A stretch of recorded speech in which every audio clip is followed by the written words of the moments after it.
8. पायल एक social worker थी और अपने एनजीओ भी चलाया करती थी। जब उसने ये सारी चीजें देखी तो उसने बाबा के खिलाफ एक केस दर्ज करवा दिया। केस कोर्ट में नहीं पहुंच पाया क्योंकि जितने भी गवाह थे वो बाबा के खिलाफ बोल ही नहीं रहे थे। एक दो उसको गवाह मिले भी जो बाबा के खिलाफ बोलने को तैयार थे, पर वो पुलिस के पास तक आते उससे पहले ही सब कुछ खत्म हो गया। उसके पहले ही वो परिवार वालों की बड़ी ही रहस्यमयी तरीकों से मौत हो गई। वो बाबा के पास फिर से जाती है तो बाबा कहते हैं कि जो भी शक्ति को ललकारेगा उसे वही शक्ति निकलेगी। अब ये स्टेटमेंट बड़ा ही खतरनाक था कि जो शक्ति को ललकारेगा उसे वही शक्ति निगल लेगी।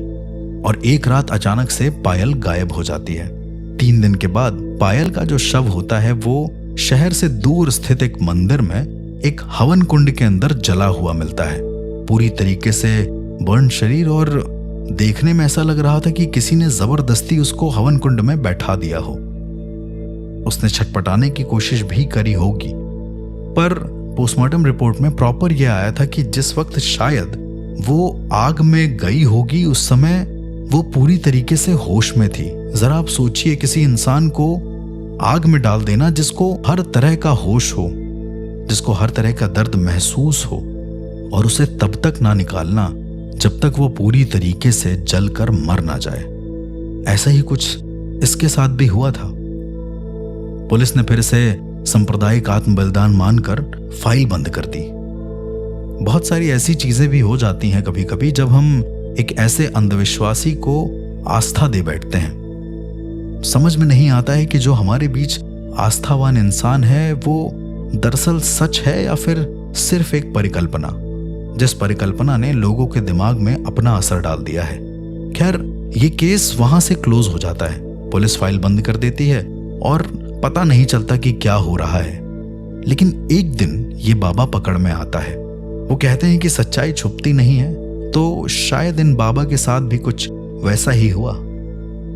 बाबा के मठ में एक अननोन इंसान जाता है जो खुद को एक पीड़ित इंसान बताता है।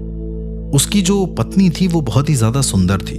बाबा की नजर फिर से ऐसे ही जाती है और बाबा यानी कि विजय दुबे उस इंसान को यह सलाह देते हैं कि उसकी परेशानियां खत्म हो जाएंगी अगर वो इंसान चला जाए और वो अपनी पत्नी को यहीं इसके मठ में छोड़ दे, क्योंकि शक्ति का जागरण जब होगा तो सब कुछ ठीक हो जाएगा। ऐसा उस विजय दुबे का मानना था, जो कि सरासर गलत है। शक्ति का जागरण इतनी आसानी से नहीं हो सकता। जब मैं बात करता हूं शक्ति जागरण की, तो थोड़ा सा मैं आपको तंत्र के बिहाफ पर बता दूं कि कई सारे ऐसे प्रावधान मौजूद थे हमारे तंत्र में जिसे अब बहुत कम लोग जानते हैं कि वो लड़की के जरिए, किसी भी एक स्त्री के जरिए अपनी कुंडलिनी शक्ति को जागृत कर सकते हैं। पर ऐसे प्रावधान सिर्फ गुप्त हैं। वो विजय दुबे के पास मौजूद हो और वो सबको बताता घूमे, ऐसा तो मेरा मानना बिल्कुल भी नहीं। पर वो इंसान जो कि बाबा के पास गया था, उसने अपनी पत्नी को वहां पर छोड़ा नहीं। वो अपनी पत्नी को लेकर वापस लौटने लगा। उसी बीच शायद उसे कुछ शक हुआ होगा और उसने पुलिस को ये बता दिया कि ये बाबा भी मेरी पत्नी को रखने के लिए कह रहा था। पुलिस अपनी जगह से निकल चुकी थी और बाबा के आदमी इनको मारने के लिए निकल चुके थे। पुलिस ने प्रॉपर देखा कि बाबा अपने आदमियों को लेकर इन दोनों पति पत्नी के पास खड़ा हुआ है और उसके हाथ में एक बड़ा सा चाकू है। इससे पहले कि बाबा कोई ऐसा क्राइम करता, पुलिस ने चारों ओर से घेर कर उन सबको पकड़ लिया और उन्हें जेल लेकर आए। बाबा को पहले बहुत मारा गया क्योंकि बाबा ने पहले कुछ भी कबूला नहीं। फिर थोड़ी देर के बाद बाबा ने यह दलील पेश कर दी कि वो लोग उसके मठ का पैसा चुरा कर भागे हैं। उसने अपना अकाउंट भी दिखाया और उसमें करीबन 60,000 रुपए गायब थे। पुलिस ये कहती है कि अगर उसके अकाउंट से पैसे गायब हैं तो उसने किस एटीएम से निकाला है। बाबा उसे एटीएम का नाम भी बताता है जिस जगह से वो पैसे निकले होते हैं। जब सीसीटीवी फुटेज उस एटीएम की चेक की जाती है तो वहां से एक अननोन आदमी पैसे निकाल के ले जा रहा होता है, लेकिन अभी भी ये प्रूफ नहीं था कि इन दोनों पति पत्नी ने पैसे चुराए हैं। ये मामला धीरे से फिर कोर्ट के पास जाता है क्योंकि बाबा की पहुंच बहुत ज्यादा थी और इस बार सरकार के पास भी कुछ ऐसे प्रूफ थे जो आंखों देखे थे। वो 2 गवाह यानी कि वो पति और पत्नी, उसके साथ साथ वो 7 पुलिस वाले जिन्होंने बाबा को उस कपल को धमकाते हुए देखा था। मामला कोर्ट में जाता है। बाकी आपने सुन ही लिया इन लॉयर के मुंह से कि एक्चुअली में वो बार बार नकार रहा था और बार बार अपनी तंत्र शक्ति को इतना ऊपर बता रहा था कि शायद वो विज्ञान के भी परे है एक तरीके से। कोर्ट ने जब उस तांत्रिक से ये पूछा, यानी कि उन बाबा से ये पूछा कि पिछली 3 लड़कियां भी आपके मठ में आई थी, तो वो कहता है कि वो मठ में तो आई थी लेकिन वो बार बार तंत्र को गलत बोल रही थी और इसी वजह से तंत्र की अधिष्ठात्री देवी यानी कि मां काली ने उन तीनों लड़कियों को दंड दिया है, उनकी आत्मा को कैद कर दिया है और ये बाबा अभी भी उनकी आत्मा को देख सकता है, उनसे बातचीत कर सकता है। इतना बुरा लगा सभी को कि वो ऐसी दलीलें पेश कर रहा था जिसकी कोई सर पैर नहीं थी। पर अगेन डिफेंस के पास एक और पुख्ता चीज थी कि बाबा का अभी भी कोई सबूत मिला नहीं है, बाबा को सिर्फ धमकाते हुए देखा गया है।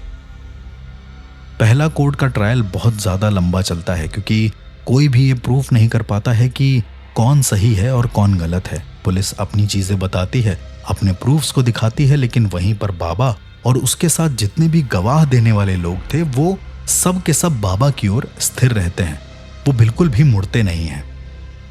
फिर आता है सेकेंड ट्रायल, जहां पर चीजें और ज्यादा पलटती हैं, जहां पर कुछ साइकोलॉजिकल एंगल्स भी सामने आते हैं। सेकेंड ट्रायल पर अब ये सिर्फ एक केस नहीं रहा था, ये परामानव शक्तियों की मौजूदगी बनाम मनोवैज्ञानिक हत्या पर सीधा टकराव था। पुलिस इंस्पेक्टर अभिषेक यादव ने कई सारे सबूत ऐसे जुटाए जिससे पता चला कि बाबा एक ठग था। उसके पुराने समय के जो रिकॉर्ड्स थे वो सारे के सारे लड़कियों को बरगलाने और उनका फायदा उठाने के ही थे। किसी तरीके से इंस्पेक्टर अभिषेक यादव ने पूरी की पूरी डिटेल्स जमाई और सेकेंड ट्रायल के दौरान वो सारी चीजें कोर्ट में पेश की गईं। हमारे लॉयर ने अपना पक्ष ये रखा कि ये कोई चमत्कार नहीं था, ये एक मनोवैज्ञानिक हत्यारा था जो तंत्र के मुखौटे के पीछे छुपा हुआ एक दरिंदा था। कोर्ट ने जब इस बात का प्रूफ मांगा तो पता चला कि विजय दुबे एक मनोविज्ञान का छात्र रह चुका था जिसने अपनी पढ़ाई आधी ही छोड़ दी और अचानक से स्पिरिचुअलिटी के अंदर आ गया। धीरे धीरे और चीजें सामने आती हैं, लेकिन फिर डिफेंस लॉयर कुछ ऐसा बोलते हैं जिससे अदालत चौंक जाती है। डिफेंस लॉयर अपनी तरफ से एक प्रमाणित परा मनोविज्ञान विशेषज्ञ को उस अदालत में लाते हैं गवाही के लिए, डॉक्टर विवेक त्रिपाठी। इनका नाम पूरे भारतवर्ष में बहुत ज्यादा मशहूर था एक टाइम पर। ये ट्रांस स्टेट डायमेंशनल डिसऑर्डर और टुल्पा इफेक्ट जैसी रहस्यमयी मानसिक शक्तियों पर शोध कर रहे थे। उस वक्त डॉक्टर त्रिपाठी ने डायरेक्ट कोर्ट में यह बोला कि क्या आपने कभी सुना है कि किसी इंसान को सिर्फ एक छवि या विचार आत्महत्या की ओर ढकेल देता है? उन्होंने बताया कि बाबा स्वयं काली मां के साधक हैं, हमारी परछाई भी काली होती है और वो शायद इसी को अपना एक सच मानते हैं। इसमें उनकी कोई गलती तो नहीं है, ये उनकी एक अपनी सोच है और वो अपनी सोच के हिसाब से काम करते हैं।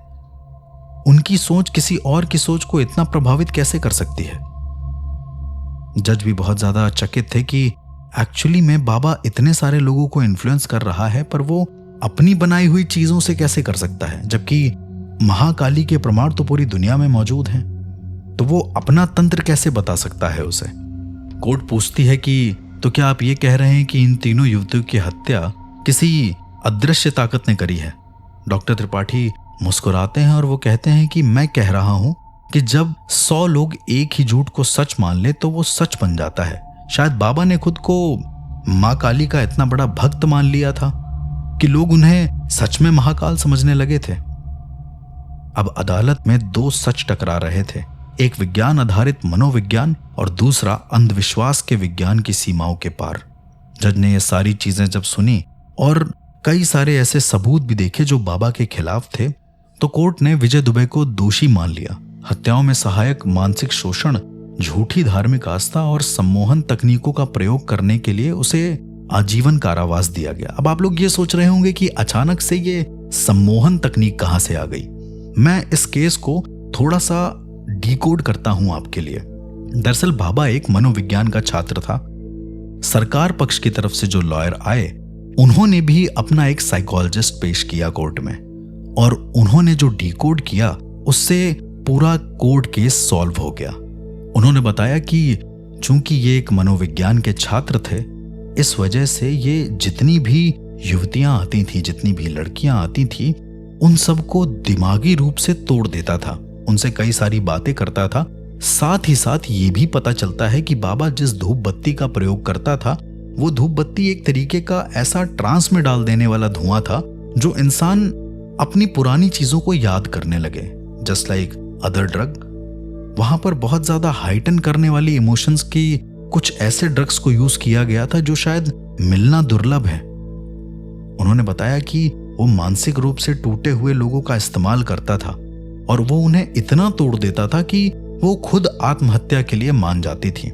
और जब वो आत्महत्या करने जाती थी तो विजय दुबे उन्हें तंत्र का दिलासा देता था। अब चूंकि उनके दिमाग में तंत्र भी नहीं था, उनके दिमाग में एक ऐसी स्टेट थी जहां पर उन्हें मरना है, इस वजह से वो अपने आप को ही किसी तरीके से मार देती। और जब लड़की खुद से मर जाती थी तो बाबा उनके शरीर के कुछ टुकड़े निकालकर अपने पास रख लेता था, बाकी बॉडी को बाहर फेंकवा देता था। पर एक चीज था जो बाबा भूल रहा था बार बार, कि हर लड़की ने त्रिशक्ति यंत्र को बनाया हुआ था। उन साइकोलॉजिस्ट ने यह भी बताया कि ये एक सबसे बड़ा प्रूफ इसलिए है क्योंकि शायद लड़कियों ने आत्महत्या करने से पहले उनके दिमाग के किसी स्टेट ने उस साइन को बनाना जरूरी समझा, जिससे किसी तरीके से बाबा पकड़ा जाए या फिर जो एक किसी तरीके का सूचक हो कोर्ट के अंदर। और इस तरीके से ये पूरा का पूरा कोर्ट केस सॉल्व हो जाता है। उसे आजीवन कारावास की सजा होती है। और जो बाबा विजय दुबे थे, ये सब खाना पीना बंद कर देते हैं 2 दिन तक। तीसरे दिन ये जेल से इतना ज्यादा खाना मांगते हैं कि जेल वाले भी परेशान हो जाते हैं। ऐसे रहते रहते करीबन 15-20 दिन के बाद उनकी मौत हो जाती है। मौत से करीबन आधे घंटे पहले वो एक ही बात को रिपीट कर रहे होते हैं कि अब मेरा काम पूरा हुआ, अब मैं मुक्त हूं। और ये बोलते बोलते वो आंखें खोले ही खोले मर जाता है।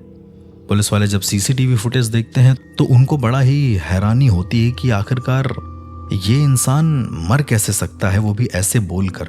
और उसके हाथ पर भी वही यंत्र बना होता है जो उसके अपने मठ का यंत्र होता है। ये अभी भी एक सोचने वाली बात थी कि उसने जैसे सारी लड़कियों को मारा, वैसे उसने शायद खुद को भी मार लिया। केस पूरी तरीके से क्लोज हो जाता है। और इसके जो इंस्पेक्टर थे, इंस्पेक्टर अभिषेक यादव, ये मेरे फिलहाल बहुत अच्छे दोस्त हो गए थे।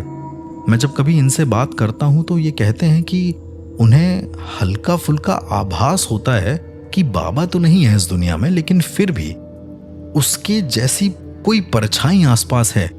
मैंने उदाहरण के लिए पूछा क्या, तो बोलते हैं कि कभी कभी जब मैं पुलिस चौकी से बाहर निकलता हूं तो कोई ऐसे सामान बेचने वाला दिख जाता है, किसी के गले में महाकाली कवच भी होता है, तो उन्हें लगता है कि बाबा शायद अभी भी है यहीं कहीं आसपास। मैंने उनसे कहा कि ये शायद आपके दिमाग का वहम है और इसमें कोई ऐसा तांत्रिक एस्पेक्ट नहीं जुड़ा हुआ है। जो भी बाबा कर रहा था वो बस महाकाली का एक सहारा ले रहा था कि वो उसके जरिए लोगों को ठीक कर सकता है, पर वो पूरी तरीके से साइंस का प्रयोग कर रहा था, पूरी तरीके से मनोविज्ञान का प्रयोग कर रहा था किसी इंसान को अपनी बात में फंसाने के लिए।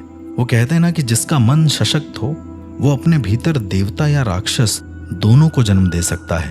तो शायद इस इंसान ने कुछ ऐसा ही किया। शायद इसकी मनोवैज्ञानिक ताकत इतनी ज्यादा थी कि इसने देवता ना होकर राक्षस होना चूज किया और आज ये इस दुनिया में नहीं है। क्या सच में बाबा मर चुका था या फिर उसकी चेतना किसी और में प्रवेश कर चुकी है? सच और झूठ, तंत्र और विज्ञान के बीच वो रेखा है जो आज भी धुंधली है। आगे मिलते हैं कुछ नए केसेस के साथ। तब तक के लिए सुनते रहिए सुपरनैचुरल क्राइम्स विद आरजे अर्श।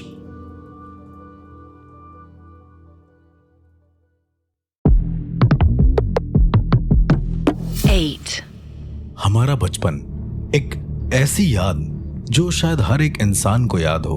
बचपन में हम कई सारे नए लोगों से मिलते हैं, कई सारे ऐसे भी लोग मिलते हैं जो हमें जिंदगी जीने का तरीका सिखाते हैं। पर इसका एक और पहलू भी तो हो सकता है जहां पर कुछ ऐसे लोग मिले जो जिंदगी को खत्म करने का तरीका बता रहे हों। मैंने जब ये ऑडियो लॉग सुना तो मुझे अपने किए हुए कुछ पैरानॉर्मल केसेस याद आ गए। काफी हद तक इसमें जितनी भी चीजें हो रही थी उसके पीछे का लॉजिक तंत्र के हिसाब से मुझे समझ में जो आ रहा था वो बहुत ही ज्यादा भयानक था। एक ऐसी कहानी जहां पर बचपन इतना ज्यादा खौफनाक हो जाता है कि उससे एक बड़ा इंसान भी डरने लगता है। तो चलिए सुनते हैं पहले इस ऑडियो लॉग को और समझते हैं कि इस केस में हुआ क्या था, फिर इसे डिकोड करते हैं नॉर्मल और पैरानॉर्मल पर्सपेक्टिव से। केस नंबर 111, एक ऐसा केस जिसमें महज एक 12 साल के बच्चे ने प्रोफेशनल किलर्स को भी फेल कर दिया था। उसने एक ही दिन में 4 हत्याएं करी, 2 लड़के और 2 लड़कियां जो उसी के हम उम्र थे। कोर्ट में ये केस जब आया तो उसके परिवार ने इसे एक पैरानॉर्मल घटना बताया, क्योंकि उस खूनी बच्चे के माता पिता खुद एक डॉक्टर थे। डिफेंस की तरफ से कई सबूत ऐसे पेश किए गए जो ये प्रूव कर रहे थे कि कत्ल करते वक्त वो अपने आपे में नहीं था।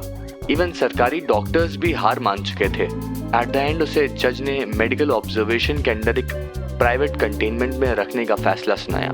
पर क्या स्टेट रही होगी जिसमें एक बच्चा इतनी निर्दयता के साथ अपने 4 दोस्तों को एक ही दिन में मौत की घाट उतार देता है? ये सब किसी आत्मा के चलते था या कोई प्लान्ड मर्डर जो अंडर ऑब्जर्वेशन हुआ? जैसा कि आपने सुना कि उस बच्चे को अभी भी अंडर ऑब्जर्वेशन रखा गया है। एक ऐसा बच्चा जो निर्दयता के साथ 4 लोगों का खून कर दे, और वो भी एक ही दिन में। ऐसा कैसे पॉसिबल है? एक ही दिन में 4 खून करना, पहले तो ये मुझे लगता है कि किसी बहुत बड़ी प्लानिंग का हिस्सा है। लेकिन अगेन जब मैंने इस केस को पूरा पढ़ा और इन वकील की ऑडियो लॉग ठीक से सुनी तो समझ में आया कि वो बच्चा सिर्फ नॉर्मल चीजों के साथ साथ ये नहीं कर सकता। किसी की मेंटालिटी इतनी खतरनाक कैसे हो सकती है कि वो एक ही दिन में 4 लोगों को मार दे? दरअसल अर्जुन सिंह ये एक बहुत ही फेमस डॉक्टर का बेटा था। इसकी एज यही करीब रही होगी 12 साल जब ये कोर्ट में आया। यानी इसने खून अपने बर्थडे के ठीक एक दिन पहले किए।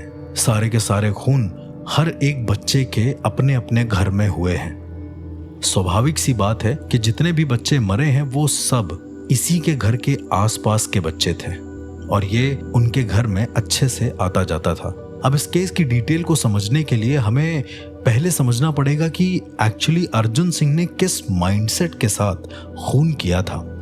एक 12 साल का बच्चा जिसको ये बहुत अच्छे से पता है कि उसे अपने ट्रेस नहीं छोड़ने हैं और अगर उसने ट्रेस छोड़ा तो वो पकड़ा जाएगा। इतना शातिर शायद पेरेंट्स की पेरेंटिंग ही करती है, क्योंकि हम जिम्मेदार उसी चीज के होते हैं जो हमें सिखाया जाता है। पर क्या होगा जो हमें ना सिखाया जाए फिर भी हम करें? चलिए मैं पहले खून की बात करता हूं। जो सबसे पहला मर्डर हुआ वो कितना ज्यादा भयानक था, जो उस 12 साल के अर्जुन सिंह ने बहुत ही बेरहमी से अंजाम दिया था। 9 वर्ष का बच्चा जिसका नाम था राहुल महात्रे, वो इनके घर के ठीक बगल में रहता था। दिन में केवल अर्जुन सिंह के घर में उनकी केयर टेकर रहती थी, क्योंकि माँ बाप हमेशा हॉस्पिटल चले जाते थे। वो शहर के एक जाने माने हॉस्पिटल में बहुत ही प्रतिष्ठित डॉक्टर थे। अर्जुन सिंह दिन के टाइम पर खेलने चला जाता और उसके बाद शाम को वापस लौटता। उसकी दिनचर्या सिर्फ यही होती। वो आम बच्चों की तरह ही एक नॉर्मल बच्चा था जो शायद पढ़ने लिखने में थोड़ा कमजोर भी था, पर धीरे धीरे उसकी हरकतें बदलने लगी हैं। राहुल जो कि 9 साल का बच्चा था, जो कि उनके घर के ठीक बगल में रहता था, लोगों का ऐसा मानना है कि वो अर्जुन का सबसे ज्यादा खास दोस्त था और सबसे जो पहला खून किया गया है वो भी राहुल का ही हुआ है, एक 9 साल के बच्चे का। अगर मैं आपको खून करने का तरीका बताऊंगा तो आप लोग ये सोचेंगे कि ये कोई बहुत ही मास्टर किलर है जिसने ये सारी की सारी चीजें करी हैं, क्योंकि एक छोटा सा बच्चा जिसका आईक्यू भी उतना ज्यादा नहीं है वो इतनी भयानक मौत को अंजाम दे कैसे सकता है? और सबसे बड़ी बात कि दिन दहाड़े वो लोगों को मार रहा है और लोगों को पता भी नहीं। अब रिपोर्ट्स की माने तो वो कहानी ये बनती है कि अर्जुन सिंह यानी कि वो 12 साल का बच्चा वो अपने घर के बगल में जाता है, राहुल के साथ खेलता रहता है और अचानक से वो राहुल से ये कहता है कि अब हम लोग स्लिंग शॉट से निशाना लगाने वाला खेलेंगे। वो स्लिंग शॉट यानी कि एक गुलेल को लेकर आता है और वो राहुल को थमा देता है। कहता है कि पहले उसे अर्जुन के ऊपर निशाना लगाना होगा, अगर वो बच गया तो उतने ही निशाने वो राहुल के ऊपर लगाएगा। अर्जुन किसी तरीके से बचता है क्योंकि उसके शरीर पर कोई भी निशान नहीं होते। और अब जब अर्जुन के पास वो स्लिंगशॉट होती है, यानी कि वो गुलेल होती है, तो वो उस गुलेल में धातु की बॉल्स यानी कि मेटल बॉल्स को फंसाकर राहुल को लगातार मारता रहता है तब तक जब तक राहुल का सर फट नहीं जाता। इवन राहुल का सर फटने के बाद भी वो लगातार मारता जाता है जब तक उसके सर में 1-2 छेद नहीं हो जाते, जब तक उसका सर बुरी तरीके से चपटा नहीं हो जाता है।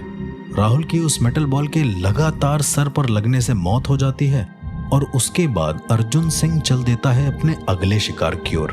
पुलिस को ये 4 लाशें बहुत ही ज्यादा भयानक रूप से मिली थी, जिसमें पहले जो मैंने आपको बताया राहुल की लाश थी जिसका पूरी तरीके से सर फटा हुआ था। सेकंड जो लाश मिलती है वो और भी ज्यादा भयानक होती है। सेकंड लाश में एक बच्ची ने, जो कि करीब 11 साल की थी, उसी की हम उम्र, उसकी उम्र से 1 उम्र कम, उसने पेड़ पर फांसी लगाई होती है।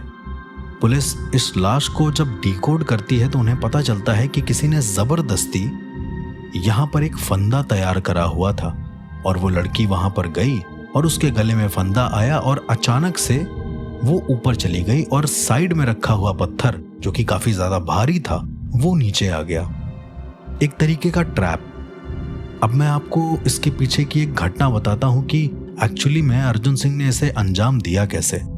तो अर्जुन सिंह काव्या के घर में जाते हैं और उससे झूला झूलने के लिए कहता है। वो कहता है कि ये एक मैजिकल झूला है जिसे आप चढ़कर कहीं पर भी आ जा सकते हो।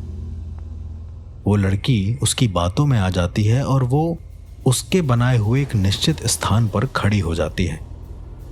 अर्जुन सिंह जल्दी से आकर उसके गले में वो फंदा डालता है और वो पत्थर जो ऊपर लटका होता है उसे कट कर देता है ताकि रस्सी प्रेशर से ऊपर जाए और काव्या की मौत हो जाए। तीसरी मौत और भी ज्यादा भयानक होती है। तीसरी मौत बहुत सोची समझी साजिश के अंतर्गत होती है। करीब सुबह 10 से 11 के बीच में राहुल मरा होता है, 1 से 2 के बीच में काव्या मर जाती है और 3 से 4 के बीच में विवेक, जो कि उसका 10 साल का दोस्त होता है, उसकी मौत हो जाती है। अच्छा, इस बीच में सबके घर वालों में रोना शुरू हो गया था, पर वो उसी के साथ साथ खून करता जा रहा था। बहुत ही ज्यादा भयानक सिचुएशन रही होगी कि एक तरफ मौत हुई है, कातिल अगली तरफ जा रहा है दूसरा शिकार करने के लिए, वो भी बेखौफ। विवेक, जो कि उनके घर से एक मुश्किल से 1 किलोमीटर दूर रहता था, किसी तरीके से अर्जुन सिंह उसके घर में जाता है और वहां जाकर विवेक को एक रिमोट कार गिफ्ट करता है। पर एक बहुत खतरनाक चीज होती है।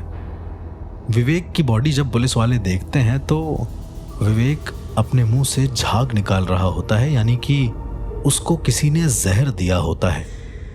उसकी एक रिमोट वाली कार उसके पास रखी होती है। पुलिस जब उसका पूरा का पूरा अवलोकन करती है, उसे देखती है, तो पता चलता है कि कार के ऊपर बहुत ही घातक जहर साइनाइड का प्रयोग हुआ है और किसी तरीके से विवेक ने कार को लिक कर लिया था, जिसकी वजह से साइनाइड उसकी पूरी बॉडी में फैल गया और वो मर गया। पर साइनाइड आया कहां से? इस मर्डर के बारे में ज्यादा कुछ पता नहीं चला, पर इतना ही पता चला कि अर्जुन के घर में साइनाइड अवेलेबल हो सकता है क्योंकि उनके पिता और माता डॉक्टर हैं और वो किसी प्रयोग के लिए उसको रखते थे।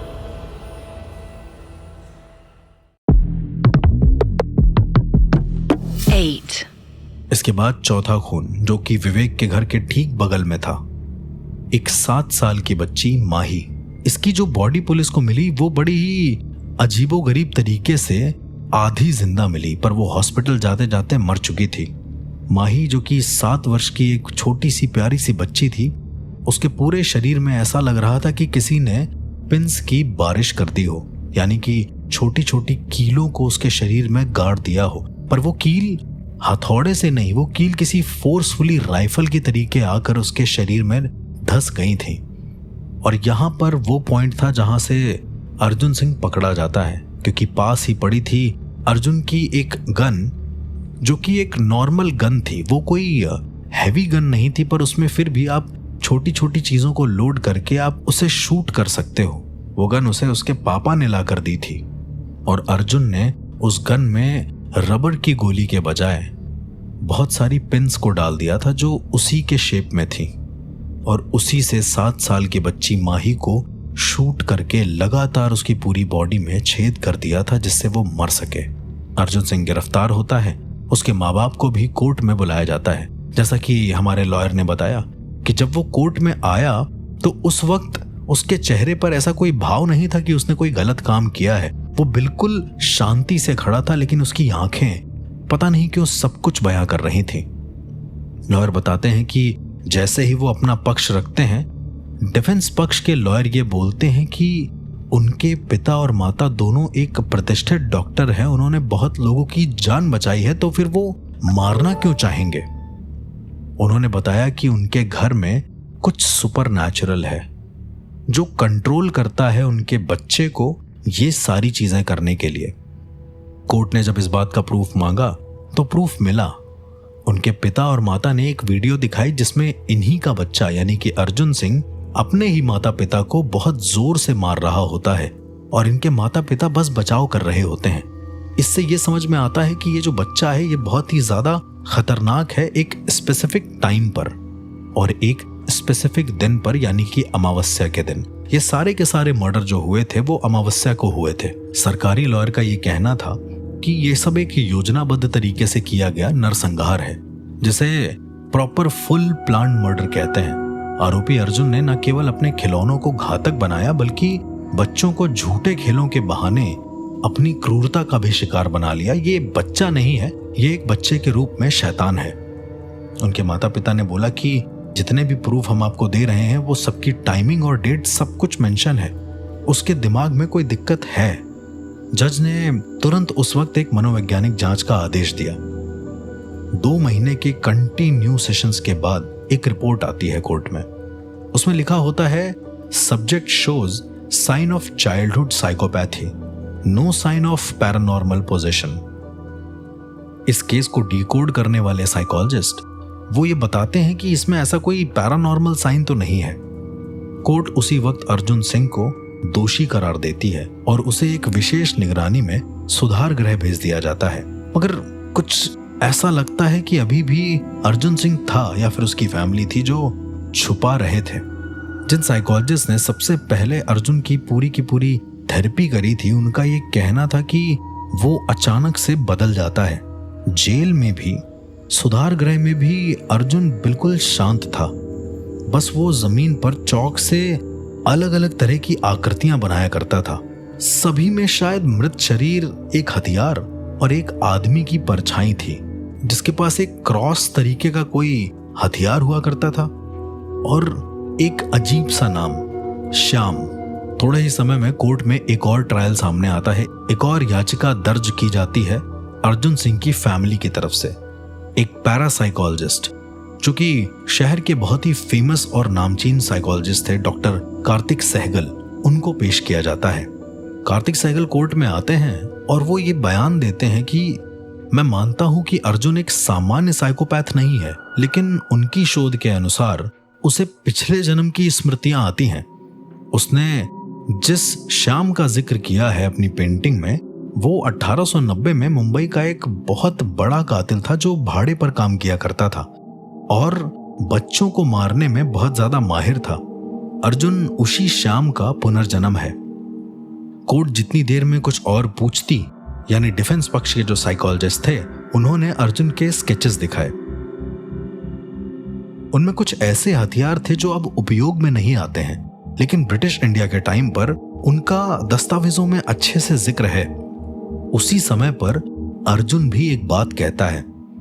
अर्जुन जो कि बहुत ही नम आंखें लिए कोर्ट के उस कटघरे में खड़ा था, वो कहता है कि मैंने उनसे पहले भी मारना सीखा है जब मैं घोड़े पर था। सरकारी वकील यानी हमारे जो वकील थे वो सब इसे एक धोखाधड़ी का केस बताते हैं। वो कहते हैं कि ये कोई फिल्मी कथा है, इसमें कोई वैज्ञानिक आधार नहीं है।